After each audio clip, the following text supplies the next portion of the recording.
Boa tarde para você. A capital do estado voltou a adotar o toque de recolher. A partir de sexta-feira, entre 0 e 5 horas da madrugada, as pessoas não vão poder circular pelas ruas de Campo Grande sem justificativa. É o novo coronavírus mostrando que continua forte. E nós, mostrando que muita gente ainda não se conscientizou dos perigos da Covid-19. Precisávamos ter chegado a esse ponto? E vamos precisar chegar a outras restrições para evitar que mais pessoas se contaminem, que fiquem internadas? Não vamos não. Falta pouco para a vacina chegar. Não vale a pena se arriscar. Fazer roleta russa com vírus? Para quê? Só o que temos de fazer é evitar aglomerações, esquecer as festas por enquanto, segurar as reuniões de família. Melhor sentir um pouco mais de saudade, sabendo que logo você vai poder abraçar um parente querido, que se render à tentação de uma proximidade que ainda é perigosa. São quase 1.800 mortes em todo o estado. A capacidade dos hospitais em receber doentes de Covid e de outras doenças está diminuindo. As autoridades começaram a retomar as medidas restritivas e é necessário segui-las. Vamos continuar repetindo aqui. É por pouco tempo. Vai valer a pena.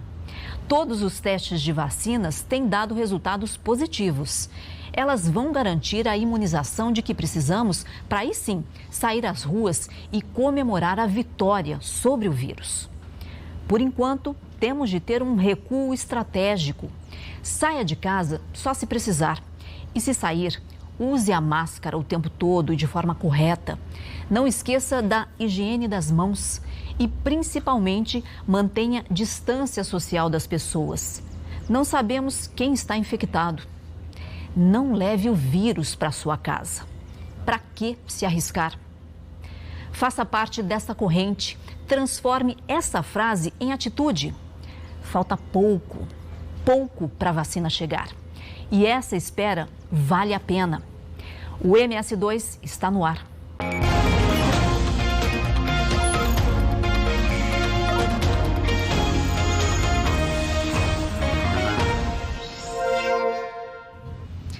Mato Grosso do Sul registrou hoje a segunda maior alta de casos da Covid neste mês. Os dados vão aparecer aqui na tela.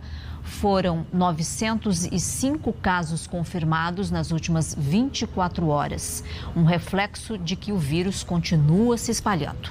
Com isso, o total de casos chegou hoje a 94.652 e já são 1.742 vidas perdidas.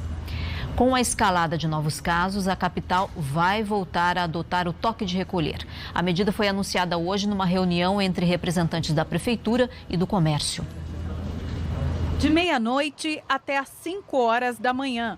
O novo horário do toque de recolher foi definido durante uma reunião entre representantes da Prefeitura e do Comércio da capital.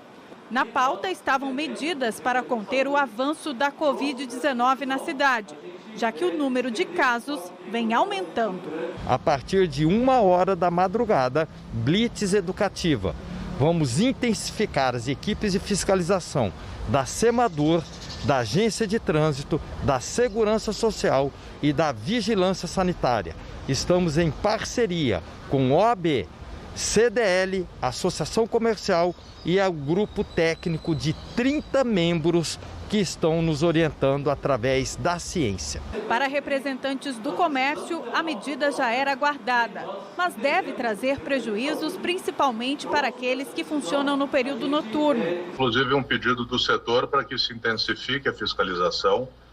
O que a gente sempre diz é que tem que se intensificar a fiscalização para não aumentar a restrição, ou seja, as normas estão aí de ocupação, de distanciamento, de biossegurança, e os horários bem estabelecidos. O objetivo é justamente diminuir esse novo foco que começa a aumentar. Existe uma preocupação muito significativa com a postura que o jovem está tratando essa pandemia. A gente sabe que a capacidade dele de recuperação é mais rápido do que a população vulnerável. Só que ele vai para casa e contamina os seus familiares e isso é uma preocupação muito grande. Além do retorno do toque de recolher, a Prefeitura disse que vai intensificar as fiscalizações das medidas de prevenção ao novo coronavírus.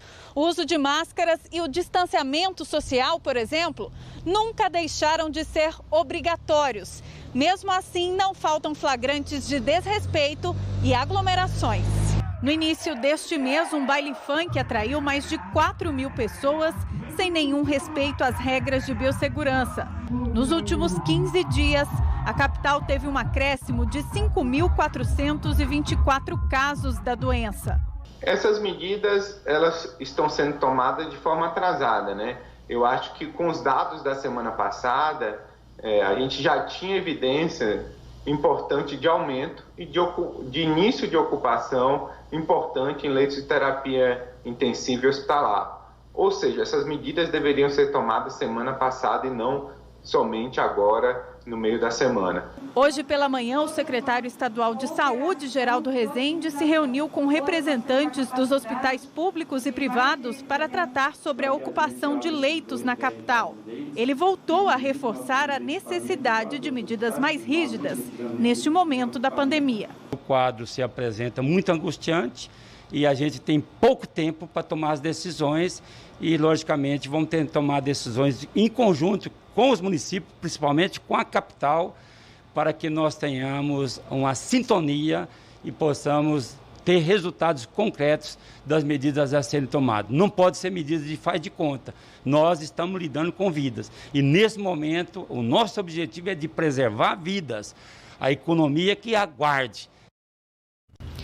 É importante a gente reforçar que serviços essenciais como postos de combustíveis, farmácias, área da saúde, segurança e assistência funerária não entram na restrição de toque de recolher. Também estão fora os serviços de delivery, setores da agropecuária, indústria e os trabalhos da coleta de resíduos, além dos serviços de enfrentamento à Covid.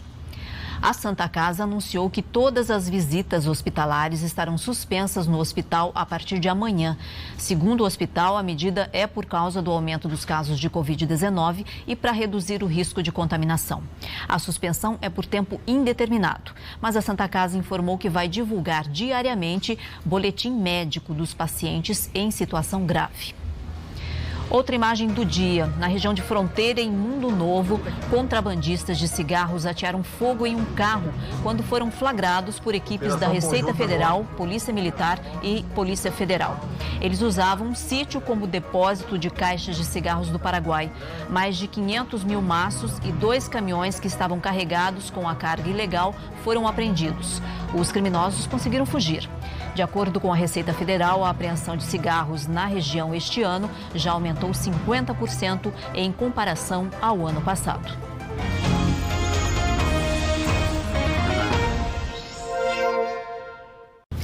Agora temos uma correção. O MS2 de ontem errou ao informar que a operação de busca e apreensão da Polícia Federal, Receita Federal e Controladoria Geral da União, que investiga desvios no Detran, teve entre alguns alvos a governadoria e a sede do Detran. Isso não aconteceu. Não houve cumprimento de mandados nesses 2 locais. Os mandados de busca e apreensão foram cumpridos em residências e escritórios comerciais de investigados na operação. Pelo erro, pedimos desculpas aos que se sentiram atingidos e especialmente a você, telespectador. O nosso compromisso será sempre com a verdade e sempre que errarmos, não mediremos esforços para restabelecer a verdade dos fatos. A Prefeitura de Campo Grande deu prazo de 10 dias para que bancas de jogos ilegais sejam removidas na capital. Camila Jovê está chegando com as informações aqui. É isso mesmo, Camila? Deu prazo? Boa tarde. Deu prazo, sim, Lucimar. Muito boa tarde para você, boa tarde a todos que nos acompanham.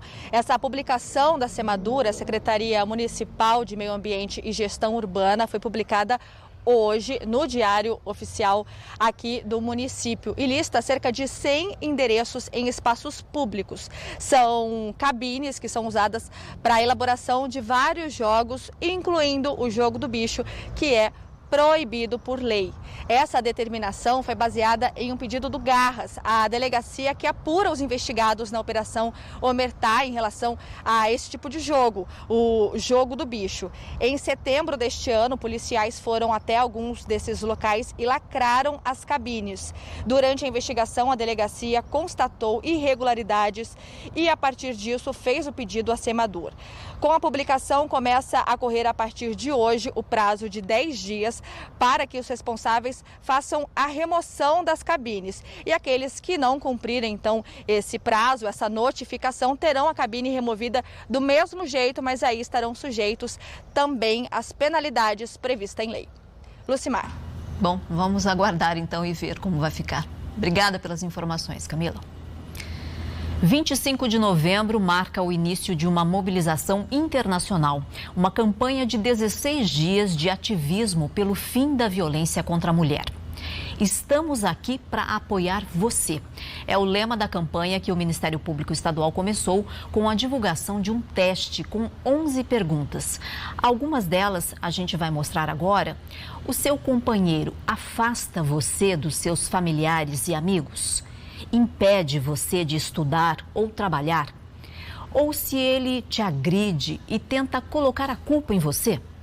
Humilha e culpa você pelos erros e comportamentos dele? Para o MP, as respostas desse questionário podem ajudar a mulher a descobrir se está em um relacionamento abusivo. Vamos ouvir o que diz a promotora de justiça. Respondendo aquele questionário, ela pode ter uma noção se realmente ela está, vivendo uma situação de risco. Então, às vezes, ela quer simplesmente ser ouvida e orientada do que ela possa fazer. E nós estamos lá de portas abertas para receber essa mulher e passar a ela esta informação e essa orientação. Principalmente nesses tempos de pandemia, ela não está sozinha, estaremos lá para sempre auxiliá-la. A gente vai passar então o telefone do Ministério Público, que é o 3318-3970, 3318-3970. E no nosso site é possível encontrar todas as perguntas do teste. A Delegacia de Homicídios ouviu hoje a mulher que, segundo a polícia, confessou ter matado um chargista em Campo Grande. A polícia também investiga quem pode ter envolvimento no crime, além dela, que já está presa.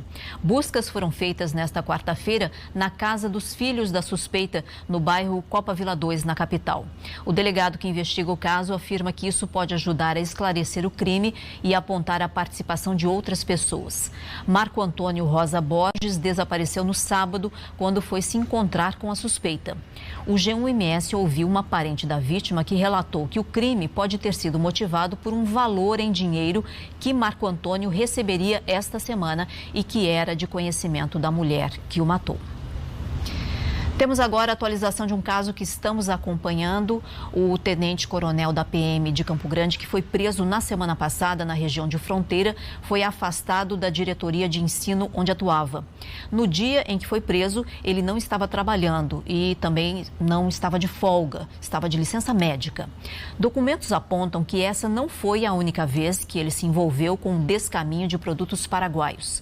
A reportagem é do Gustavo Aracaki e do Alisson Maruyama. Este comunicado interno da Polícia Militar mostra que o tenente-coronel Luiz Carlos Rodrigues Carneiro estava afastado do trabalho desde o dia 15 de outubro. Ele apresentou um atestado médico válido por 60 dias.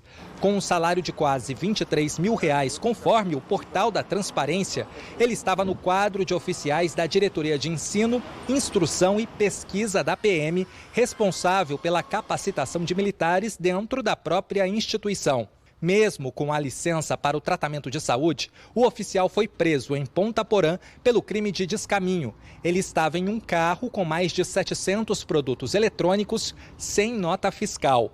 Em depoimento à Polícia Federal, o tenente-coronel disse que pegou carona até o Paraguai para encontrar o ex-sogro e para comprar uma mala para sua ex-esposa. No celular de Luiz Carlos, que foi apreendido, Trocas de mensagens mostram que eles conversavam sobre o assunto. Mas, de acordo com o relatório da PF, aparentemente foi em uma mala em que parte dos aparelhos eletrônicos apreendidos estavam guardados. Relatórios da Corregedoria da PM apontam a suspeita de que o tenente-coronel já estava envolvido com esse tipo de crime. Os documentos afirmam que ele se aproveitava da farda para não ser abordado durante as viagens até a região de fronteira. No dia 30 de maio deste ano, em uma das viagens de Ponta Porã para Campo Grande, para supostamente trazer produtos do Paraguai sem o pagamento de impostos, o policial deixou de ser abordado por uma equipe de fiscalização porque no interior do veículo, no banco traseiro, foi visualizado um cabide com uma farda da PM. E pelas platinas na farda que identificam a alta patente do tenente-coronel, a caminhonete que ele dirigia acabou não sendo revistada. Segundo a Corregedoria da Polícia Militar, fica nítida a intenção do acusado de utilizar do cargo ou função para praticar o crime de descaminho, evitando a fiscalização de outros policiais. Além dessa investigação, Luiz Carlos também responde por crimes na Operação Oikéticos. Estão em fase de recurso no Tribunal de Justiça os processos que apontam o suposto recebimento de propina da máfia do cigarro para o oficial e a posse ilegal de munições de fuzil que o tenente-coronel guardava em casa no dia em que foi preso. Não conseguimos contato com a defesa do tenente-coronel Luiz Carlos. A assessoria da PM informou que vai se manifestar após a conclusão dos processos administrativos e judiciais aos que o policial responde. Outra imagem do dia aparecendo para você em Corumbá, uma cena que já vimos outras vezes, se repetiu na tarde desta quarta-feira. Por cerca de 40 minutos, o céu ganhou uma cor mais cinza. Ficou difícil de ver o horizonte e a temperatura apresentou uma leve queda. A tempestade de poeira encobriu a cidade. Segundo a previsão, Corumbá pode ter chuva ainda na noite de hoje.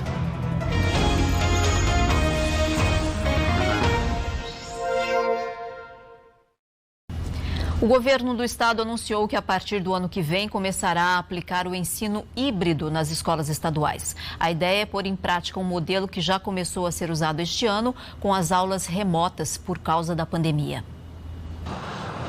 O ensino será dividido em duas partes. Uma é remoto, o aluno estuda sozinho. A outra é presencial, com professores e colegas. Parte do conteúdo do aluno é feito por meio de pesquisa, que pode ser por computador, que pode ser na sala de aula, que pode ser no laboratório, que pode ser lá fora. Então, ele pesquisa primeiro e a sala de aula serve como debate. Então, tem momentos presenciais com o professor e momentos que ele vai pesquisar sozinho. O ensino híbrido, ele vem já bem de acordo com a escola da autoria que nós já temos. O aluno é o autor do seu conhecimento. Os materiais escolares já foram adquiridos e cada aluno receberá 3 máscaras reutilizáveis. A previsão é que as aulas voltem dia 1º de março, mas tudo vai depender da situação da pandemia. Se vamos começar pelo ensino médio, ou pela educação infantil, ou pelo Fundamental 1, vai depender realmente da pandemia. Mas iniciando, tendo a pandemia ainda, é 50% em sala de aula. A volta às aulas presencial da rede estadual de ensino foi definida após um protocolo de biossegurança elaborado por uma comissão formada por mais de 20 instituições e com a ajuda de um instituto que fez esse mesmo trabalho em Goiás e Rondônia. São medidas bem parecidas com aquelas das escolas particulares. Aferição de temperatura na entrada, álcool em gel, turmas divididas com horários diferenciados e distância mínima de 1,5 metro. Bebedouros só para abastecer a garrafa de água. Para esta doutora em pedagogia, o momento será de adaptação e cautela. Tendo em vista que ela pressupõe parte das atividades no modo presencial e uma outra parte à distância por meio do uso das tecnologias. Entretanto, um número significativo dos nossos alunos não tem acesso à internet. Quando tem, muitas vezes é feito por meio de dados móveis, que não é suficiente para o acesso às atividades de ensino e aprendizagem. O novo método de ensino ainda é uma novidade para os próprios profissionais da educação e já preocupa os pais. 2020 foi um ano difícil para os 2 filhos da Janaína que estudam em escola pública. O acesso à tecnologia e à rede de internet para eles é limitado. Eles têm dificuldade porque só temos um aparelho celular. Então eles ficam com dificuldade de participar das aulas online. Então pegamos a apostila na escola, né? E a gente tenta ajudar da forma o possível ajudar eles, mas é difícil porque eu trabalho o dia todo, né? Com o Arthur, de 10 anos, foi diferente. Ele voltou a estudar presencialmente em uma escola particular esse mês. A mãe diz que ele está mais feliz agora. Ela acredita que o estudo remoto não comprometeu a qualidade do ensino. Acho que não teve comprometimento nenhum, as crianças aprenderam, assimilaram tudo, os professores estavam ali diariamente, sabe, ensinando, tirando dúvidas. Esse ensino remoto deu uma autonomia muito maior para ele, fez ele crescer mais. Que esse equilíbrio um dia aconteça em todas as categorias aí, as circunstâncias, na rede particular e pública. Hoje é Dia Nacional do Doador de Sangue e o Hemosul do Estado mobilizou toda a rede para incentivar a doação. O Carlos da Cruz está chegando aqui ao vivo com a gente. Oi, Carlos, boa tarde. Oi, Lucimar, boa tarde para você, boa tarde a todos. Pois é, as 6 unidades do Hemosul fizeram um trabalho especial neste dia para lembrar, a importância da doação de sangue. E esse trabalho deu resultado. Aqui em Dourados foram hoje cerca de 120 doações. Nos melhores dias dos últimos meses, essas doações chegavam a 40 a 45 por dia. Então foi um aumento muito considerável, muito importante, mas que a coordenação do Hemosul de Dourados diz que tem que ser frequente, porque as doações feitas hoje têm um prazo, 4, 5 dias. Então é importante que as pessoas também doem amanhã, sexta-feira e assim por diante, para que os estoques fiquem lá em cima. E essa não é a realidade de Mato Grosso do Sul esse ano. O Hemosul informou que por conta da pandemia, os estoques estão cerca de 40% menores do que se fosse no momento ideal.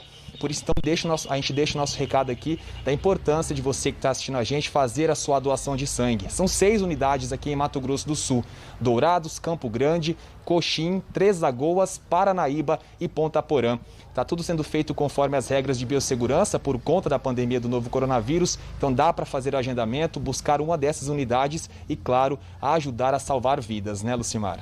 Isso, muito obrigada, Carlos. Falando da previsão agora, o sol ainda deve predominar nesta quinta-feira em todas as regiões. Vendo aqui, previsão de maior máxima para Brasilândia, que começa com 24 e sobe lá para 38 graus.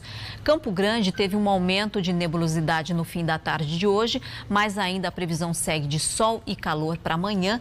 Vendo os detalhes aqui, 6 da manhã com previsão de 23 graus, a máxima deve ser de 34 às 2 da tarde e cai para 29 às 8 da noite. Chance de chuva, 0 para a capital nesta quinta-feira. Tem outras notícias para você lá no G1 MS. Boa noite para você, a gente volta a se encontrar amanhã.